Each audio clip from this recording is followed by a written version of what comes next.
stung by this. They wouldn't dare win it, would they, Leeds? They wouldn't dare win it.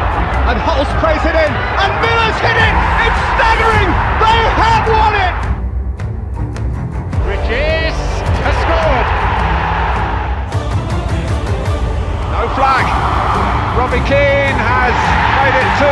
He looks across just to make sure.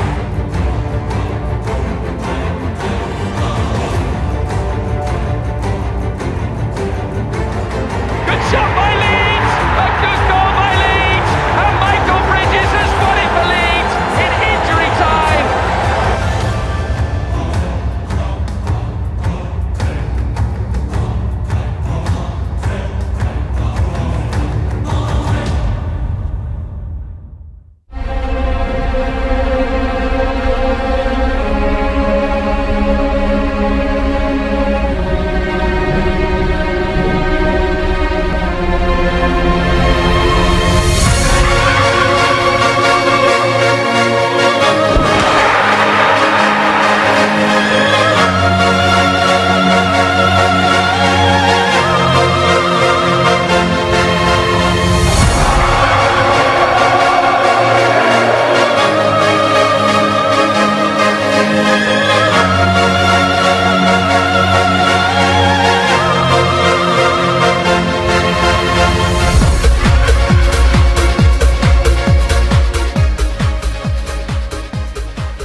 Good afternoon. Thank you so much for joining us here on Matchday Live. Wherever you are in the world, please do get in touch. Let us know where you're joining us from. There's a WhatsApp number on the screen. You can use that to send us a message, maybe your score predictions, your thoughts, any questions, anything at all, and we'll do our very best to read it out. You can also watch today's game in selected territories. All you have to do is scan the QR code that you can see on screen or head over to the LUTV website where you can buy your match pass. Now, the Whites head south today to take on the Saints, who come into this game on the back of 4 straight defeats. And joining us in the studio to watch along, we have a man who played for the club at the highest level and who still hears his name being sung here at Ellen Road every single week. It's only Don Matteo. How are you? All right? I'm good. More to the point, how are you? I'm great, thank you. Great to be here. It's lovely to have you with us, Dom. I mean, before we look ahead to this game, which is obviously happening imminently, let's just reflect on that Watford win, because that kind of summed up exactly what we wanted to see from this team. Yeah, it was outstanding. Probably the best performance I've seen, and especially at home, because we have struggled at home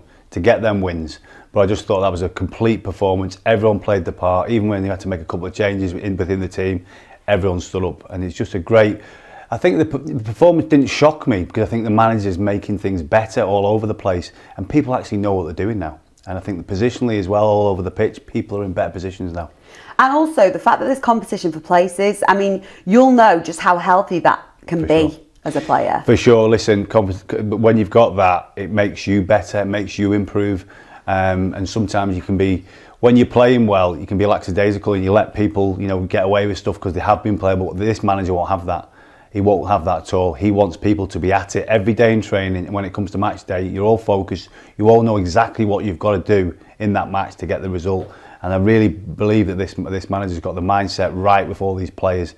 And hopefully, long may that continue, because the performance in that last game at Watford was unbelievable. And I tell you what, the fans needed that as well, because they haven't seen a home win for a while. So for them as well, that'll make them more excited. Yeah, well, we can just see the teams arriving down south there now. And Daniel Farke himself clearly very impressed with the team in that performance against Watford, because it remains unchanged.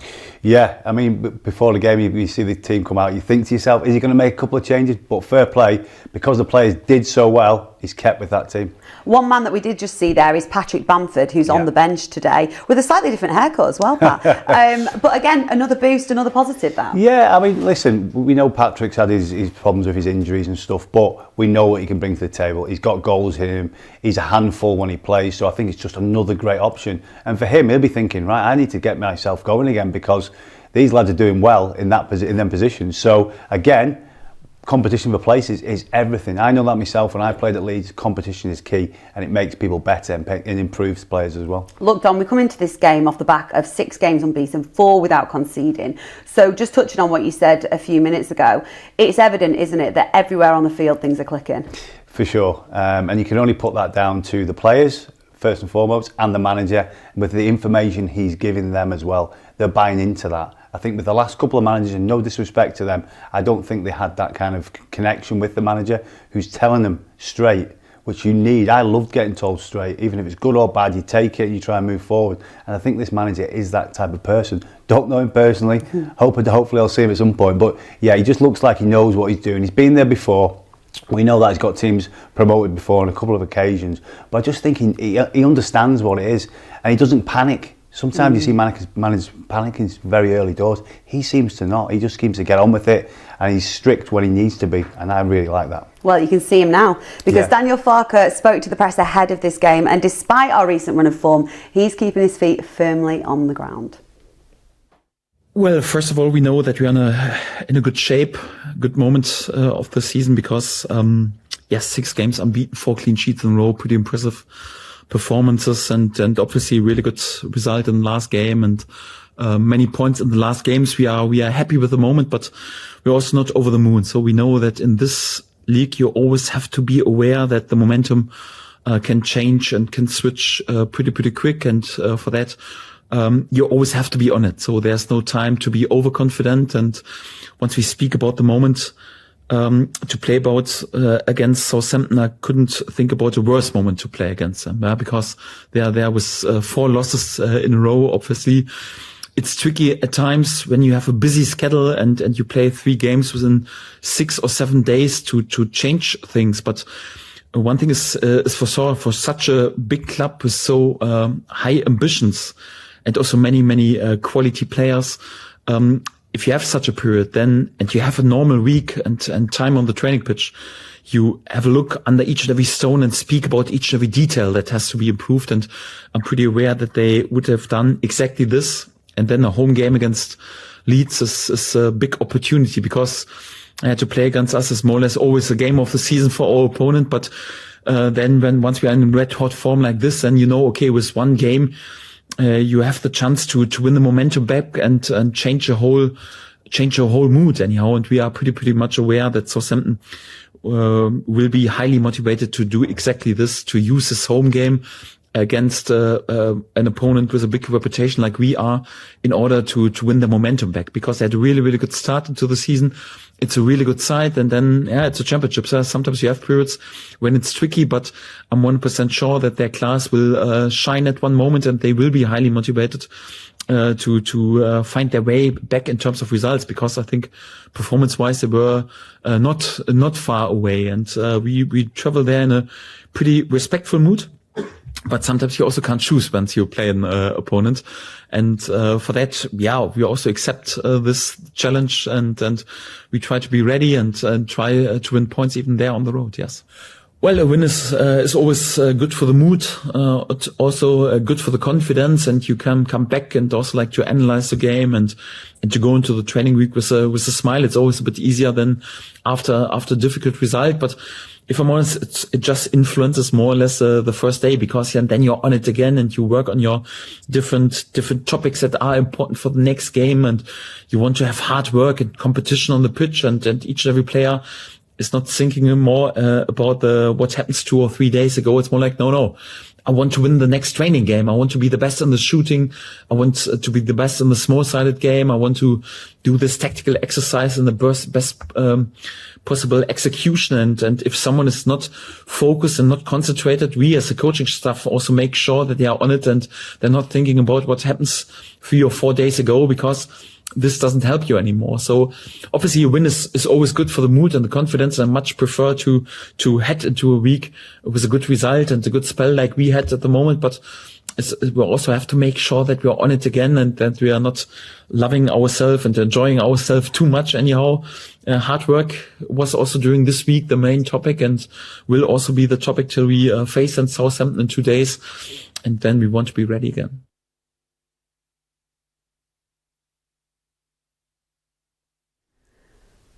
As pragmatic as ever there, Daniel Farke, wasn't he? For sure. And he touched on that momentum swing, which, it's all well and good saying coming into this game, we're 6 unbeaten, 4 without conceding. But Daniel's absolutely right. That can shift so quickly. So it is important to keep your feet on the ground, isn't it? 1,000,000%. It's just one of those things that, having been there myself, and things are flying, you're going, well, if you get complacent for a second at any league, at any level, you'll get done.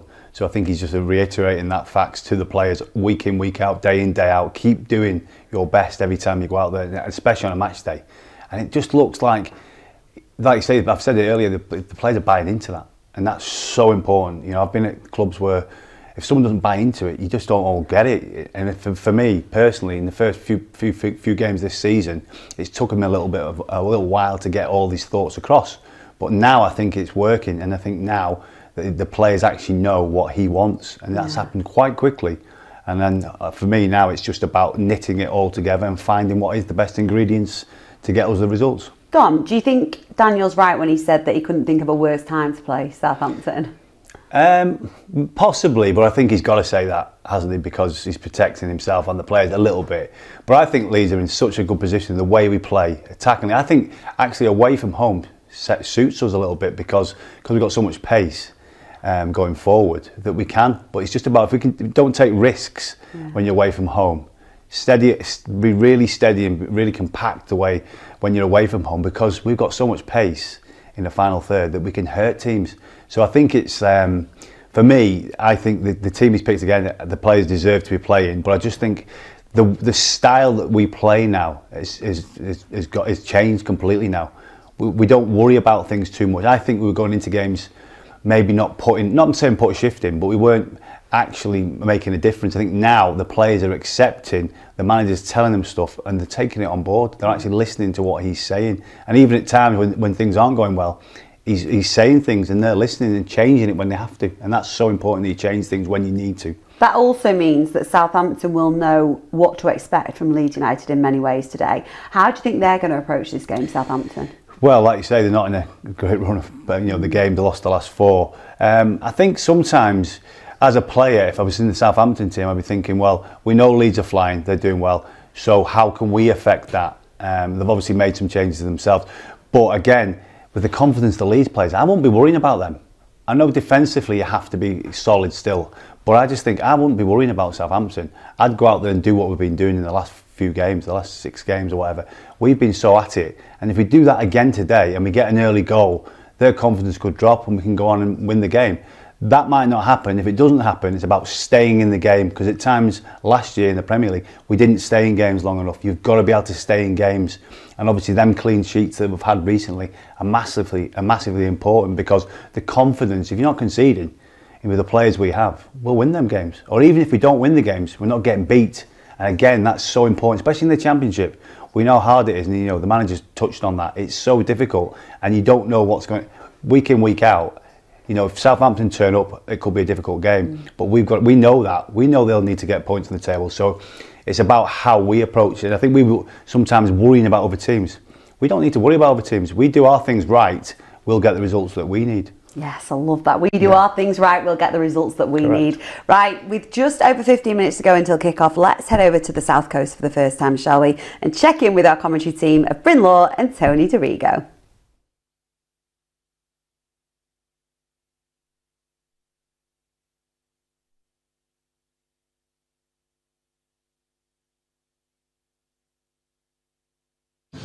It's good to see the continuity there, isn't it, Tony? It is, and especially after that sort of performance, that level of performance is what Daniel Farke would want from his side, week in, week out. But it's a confidence, building performance as well. So we need to continue that. A tough place to come, but yeah, good to see it's the same 11. And added to that, you've got a bench which is now bolstered by the return of Patrick Bamford. Joe Rodon's completed a suspension. He's on it. It's a strong-looking bench as well. In the Championship, I think it's the strongest, and we can change things in a number of ways, whether it's at the back in midfield, or up front, or with our wingers. So to have that ability on the bench, I think, is vital. With the amount of games that we're going to be playing, how many people will drop out with injuries and suspensions, you need that, and we've got it in spades, yeah.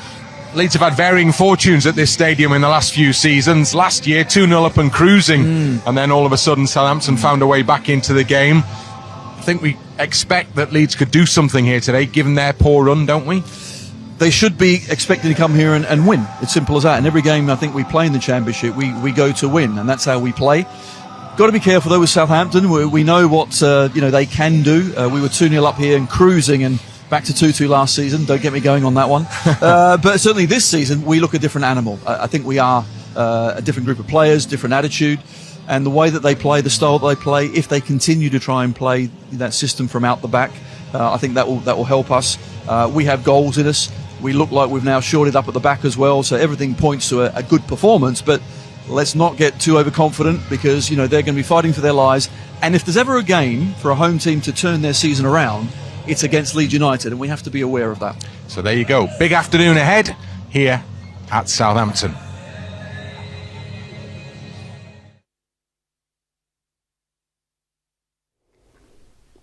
Big afternoon ahead indeed. Before we head back over to the South Coast, let's just have a look at those goals from that game against Watford here at Ellen Road, shall we? Because it was such an impressive performance this, Dom. And what pleased me watching it was that they weren't satisfied with just 1 or 2 goals. No. It was relentless, wasn't it, that attack? Yeah, they just kept going, and that's what we want. And I think the fans were desperate for a performance like that, and they gave it. The players were outstanding all over the pitch. You can see here with the quality. The passing was so sharp, and Ruter with his feet there, a couple of months ago I wouldn't have been seeing that, but now the confidence is back in.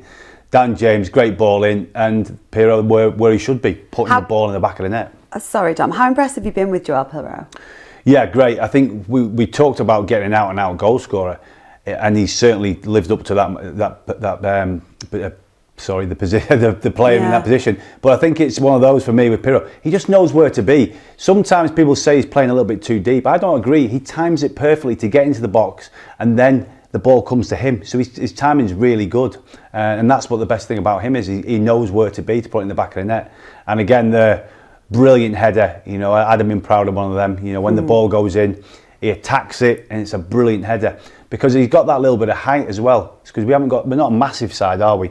But I think when Byram comes in, the one thing he's got in the head, I'm just going to put my head on that. And when you're that close, you get a good contact, it usually goes in. Absolutely. And one man that must have been absolutely delighted was Jayden Anthony, obviously getting that goal in the 89th minute. Yeah, no, and another player who's come on and made a difference, influencing the team. And again, look at the feet from Ruter, the strength, the physicality. Look at that. That is unbelievable. And then obviously Anthony, look at this now. As he comes in, it's just a composure.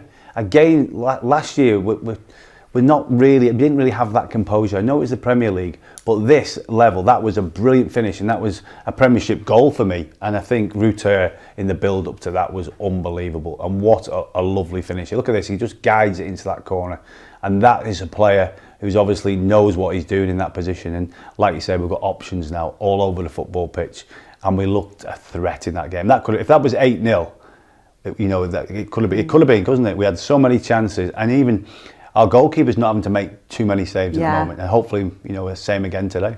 And for Daniel Farke, I mean, it must be a real skill navigating each individual player and ensuring that they all know exactly what they're doing and that they're happy with it. I always have huge respect for managers who have the ability to do that. Yeah, and I think his experience, he knows what he's doing. Like we've already said this, we've covered that. He knows what he's doing. He knows what he wants. And again, for me, playing the team that did so well in the last game, in a way, I think that's the right thing to do. Respect, and Liam Cooper being the captain, he's a leader.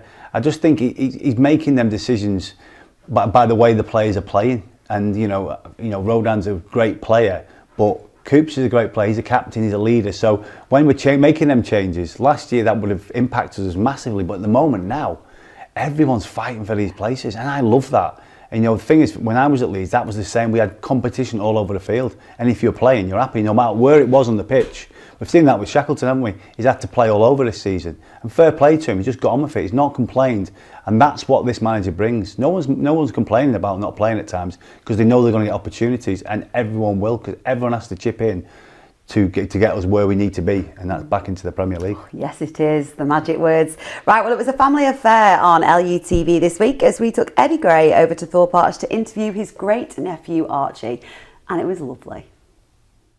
Archie, here we are sitting at Thorpe Arch. This is your life now. How have you coped with it so far?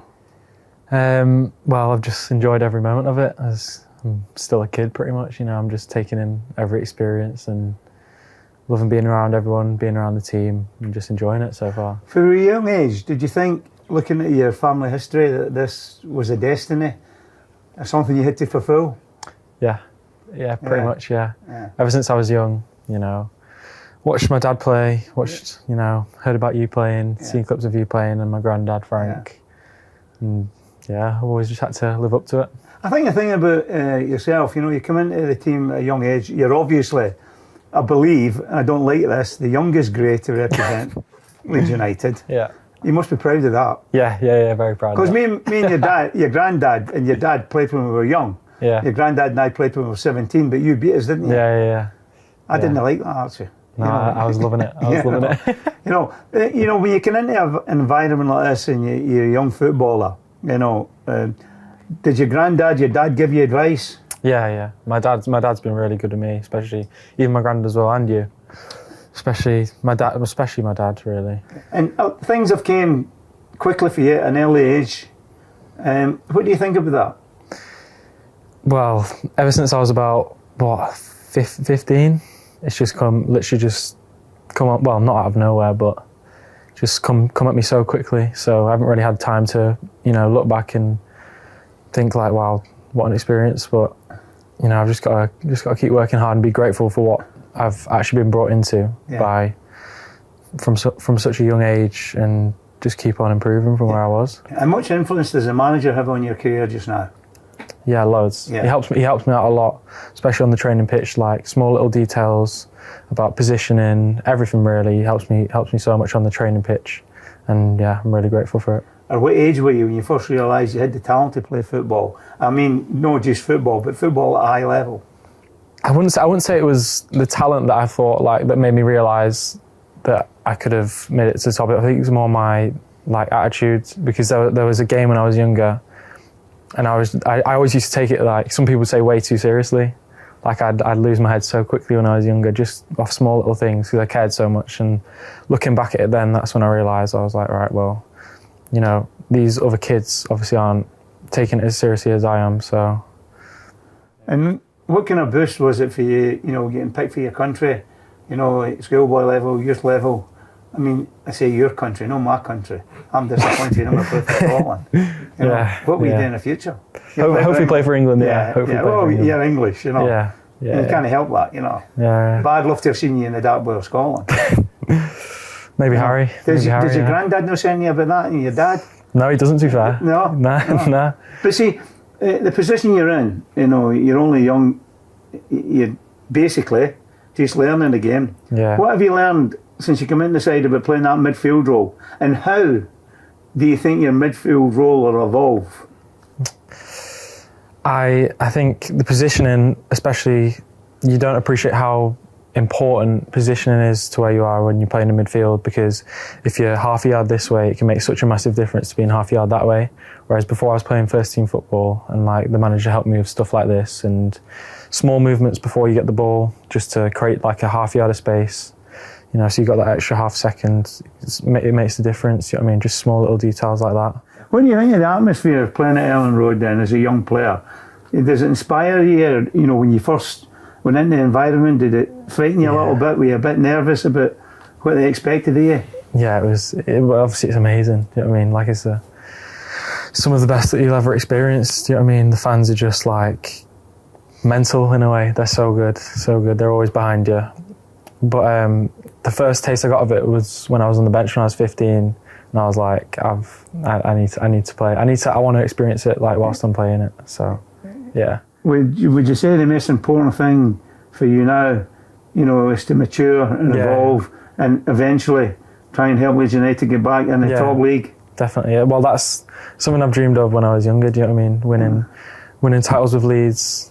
It's what you dream of, especially as a Leeds fan. You can't really ask for anything more. Well, that's good news for me. Yeah. And I'm sure it's good news for all Leeds United fans. Yeah, definitely. And you've got a good future ahead of you. Yeah. But the one thing you keep doing is keep working hard. Yeah, definitely. Okay? Yeah. Cheers. You said it.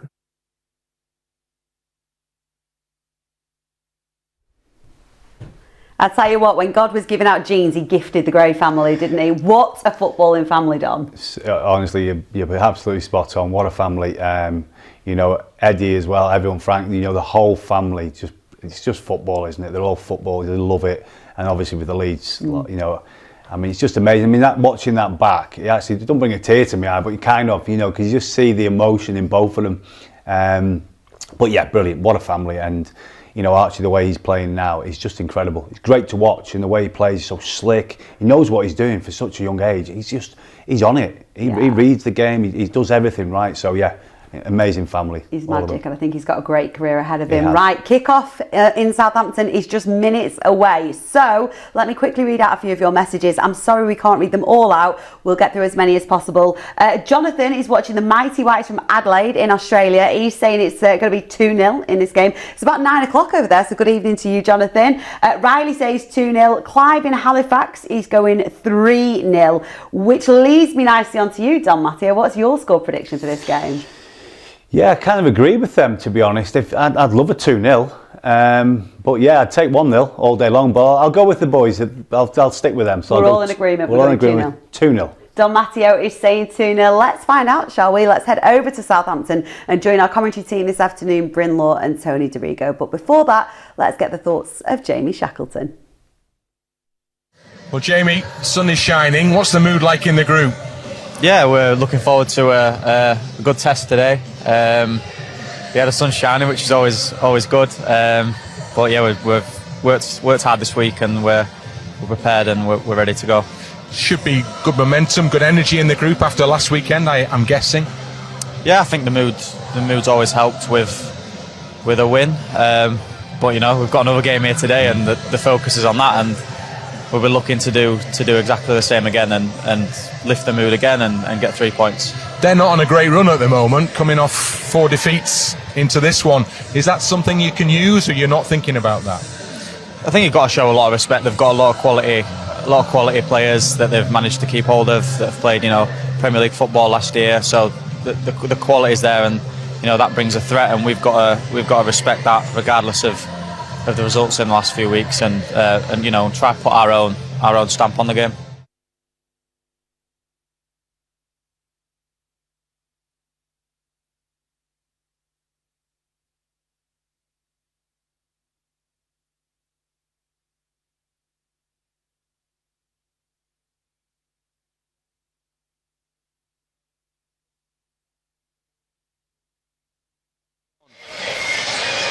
Yeah, welcome to St Mary's. We are down on the south coast for this 12:30 Saturday lunchtime start. Thank you, everybody. And that means that the first word of the afternoon must go to the travelling fans who have made it down here as ever in huge numbers, filled every seat behind the goal to our right, and they've had to contend with the very early kick-off time, the length of the journey, and the rail strike that's taking place in the UK across today, nationwide rail strike, which means that the roads are the only option, and that is often a very tricky option, particularly at the weekend, heading towards Southampton, where there are 2 huge cruise liners in port as well, so the place is full. But despite all of that, the Leeds fans are here. They're noisy, they're in good number, and I guess they've travelled optimistically because they've liked what they've seen in the last few weeks, and Leeds will hope to build on that, maintain that, and do something positive here against Southampton this afternoon. Southampton not in great form at the moment. Leeds United are unchanged this one, same starting 11 from the win against Watford last week. And you have to look at the bench and say how strong that looks as well, with the addition now of a fit again Patrick Bamford and Joe Rodon back from suspension. So starting 11 and those amongst the replacements, it looks like a strong group, and let's hope that Leeds prove that out on the pitch this afternoon. The weather, it's cooled off a little. It's quite warm this morning, but it's cooled. It's overcast, and it's slightly more late September, very late September, than it was sort of 9 or 10 o'clock this morning. Still not quite cold enough to induce Tony DeRigo to put on his new Leeds United coat, but I think that will happen. I think you're absolutely right. I can feel this chill wind in the air, and any minute now it is going on. But I tell you what's going to keep me warm is watching my boys out there. The toss has gone up, and they're actually swapping ends. So we're going to be kicking towards our own fans in the first half. But yeah, we're in good form, aren't we, Bryn? Must admit, there's a lot of confidence around the place, but you've just got to be careful. Southampton, if there's ever a game to turn your season around, it will be this one for the home side. So we've got to be aware of that. We know what happened last season, of course. 2-0 up and cruising, and they pegged us back to 2-2. So no complacency, get out there and perform. I'm really intrigued by the change of ends. I'm trying to work out. I mean, you never really see it, do you? But I'm trying to work out